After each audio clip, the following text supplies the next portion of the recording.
আমি ঈশ্বরকে ধন্যবাদ দিই। সংবাদটা যখন প্রার্থনা হচ্ছিল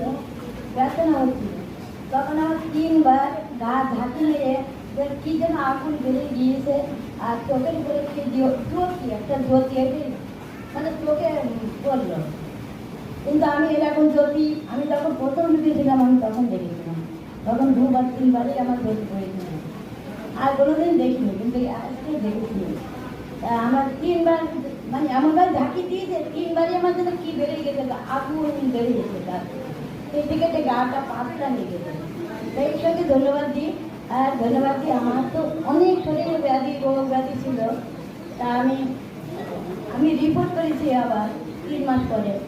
রিপোর্ট করার পরে আমার দুটো সুগার টেস্ট করা হয়েছে, তারপরে গায়ে রক্ত ছিল না সেটা করা হয়েছে, আবার লিভারের সামান্য জল জমেছিল সেটাও পরীক্ষা করা হয়েছে।